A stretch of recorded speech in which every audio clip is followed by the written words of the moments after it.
Okay, so we're back to a quiet era at Infosec 2013. I'm here with David M., who's Senior Security Researcher, and Malcolm Tuck, General Manager of Kaspersky. And we've retreated from the show floor. It's a bit quieter up here, guys. First of all, welcome along to IT Pro Portal. Thank you. Great to have you here. So, first of all, are big events like Infosec important for Kaspersky? Absolutely important, yes.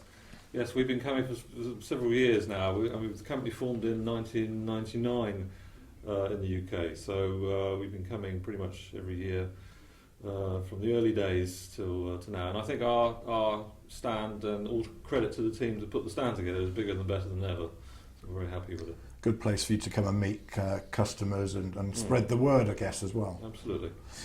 So give us an insight for those who perhaps aren't customers of yours yet, how you have developed the solutions that you currently offer. How do you go about it? It's all in-house, isn't it, Kaspersky? It is all in-house, and traditionally that's what we've done. If we see the need for a new type of technology, we'll develop it organically, because that way we get optimal integration with existing technologies. And we're known by many as an AV or an antivirus company, but actually, you know, antivirus in terms of its core benefit really has expanded a lot in the last 5 years. Specifically, the reliance on signatures, the reliance on reactive technology has been much reducing, and what's taking its place really is the need to proactively detect and block new threats, even if they've never been seen before.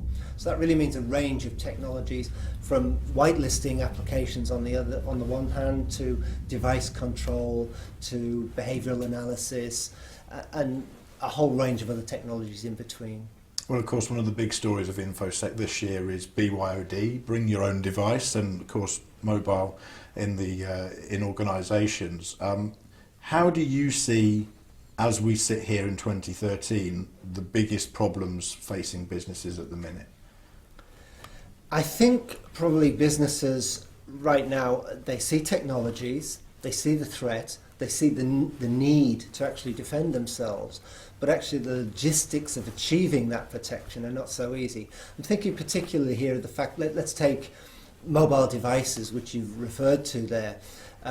They're obviously, the threat to them is growing, the need to secure data on them is apparent, but if you can't manage that realistically alongside protection of other endpoint devices, then actually it doesn't get you any closer to securing them. So you need something actually which will let you reach out to each endpoint, manage it across all types of technology, and basically lock it down and ensure that it doesn't become a weak point for propagating some threat across the organisation. So actually being able to keep your finger on the pulse across the enterprise is really important.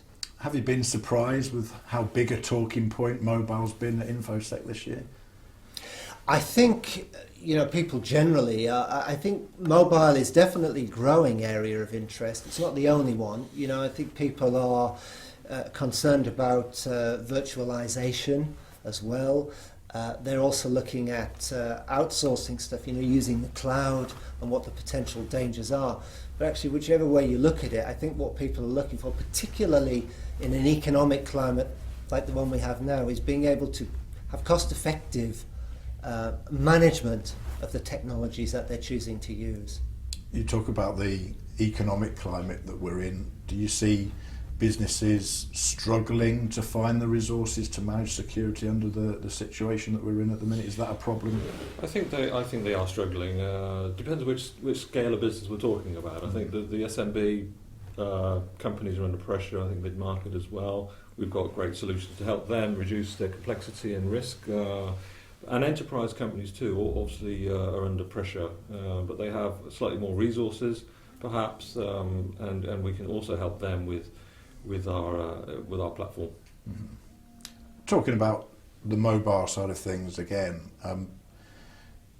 do you think there's been part of the problem in the way that organisations have approached mobile security has been a difference in attitude, moving away from traditional desktop PCs, if you can call it that, into mobile platforms? Maybe they've looked at them slightly differently. I think there's a different psychology at play. If, as an employee, you're presented with a desktop or a laptop, you know it's a computing device, so you realise there's a security dimension. But with a mobile device, you don't. Its pedigree is phone. It's a smartphone. And so although the technology is developed organically, allowing you to access social networks or store data or connect to all of these other online services, including banking these days, what you don't necessarily have is that feel for the fact that it's a computer and that there is a potential threat there from a security point of view. And so, yeah, there's a different psychology at play. And I think also, historically, big hardware, like printers, like servers, like desktops, get routed through the IT department in an organisation, and therefore the security guys sort of have their finger on the pulse. But actually, mobile devices have sort of crept into the enterprise, and therefore security isn't necessarily uppermost in their minds. And so they're only just really beginning to grapple with the fact that they're a key part of the deployment, key part of the hardware population in the enterprise, but actually they don't necessarily have the information at their disposal to keep them secure. Of course, the threats have increased along with the increasing use of mobile devices for things like financial transactions, handling of sensitive data within organisations. Do you think some of the responsibility lies with the cell phone companies, the providers, even the manufacturers of handsets, or is it a collection of all these? How do you see the responsibility lying going forward? I think it's a mixture. Yeah, I think if you buy a car, you expect to be able to drive it safely. You expect the manufacturer of the car to deploy airbags and side impact bars. You expect decent roads to drive on. I think the same is true with technology as well. So the people behind the operating system need to be aware of potential threats and try and minimise the risk. For example, filtering apps in an app store. I think also the hardware manufacturers need to pay attention to security as well. I think technology like the technology we provide is important too, and individuals and businesses need to realise that it's people who are using this equipment and they're fallible, and therefore you need to find some way, so to speak, to patch the human assets within your organisation. Looking wider at the things that you provide, do you see yourselves as educators as well as provider of solutions? Absolutely, it's part of our job. Everyone in the company is an educator in one shape or form. I think it's incumbent on us to make sure that we pass on our specialisation, our knowledge, some of the trends we're seeing, some of the information that we can share via a service or via just a meeting, to make sure that customers are aware of the risks, and maybe not to scaremonger, but to actually educate. I think it's very key to what we do.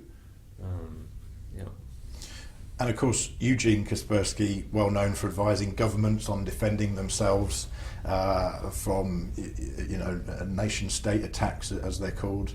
Are we seeing in the world generally at the moment an increasing these number of attacks? What's things like out there for them? Well, I think, we are so dependent really for so much of our lives on the internet as individuals and within business as well, including critical infrastructure, so to speak, those services and those processes in society that we all depend on.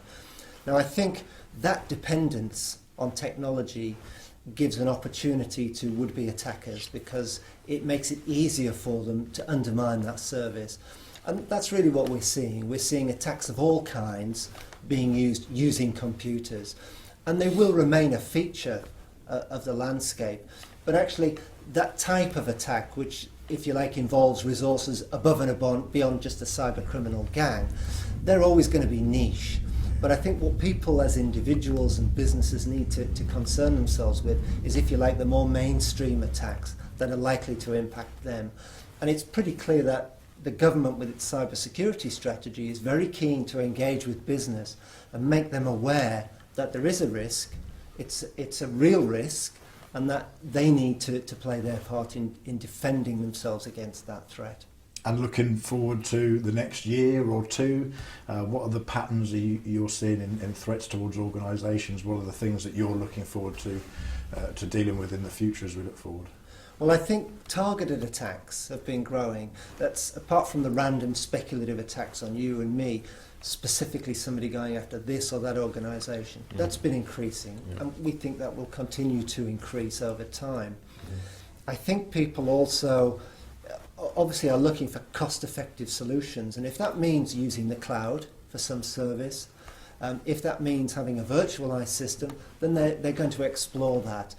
But that also means that cyber criminals are going to pay attention to that as well, because where flocks of people go, there's also a pool of potential victims, and so people need to go into the cloud, go into virtualization, go online or go mobile with their eyes open, knowing that actually security needs to be part of what they look at when they explore that avenue. Well, David N and Malcolm Tuck, thank you very much. You're welcome. Thanks a Thank lot. you.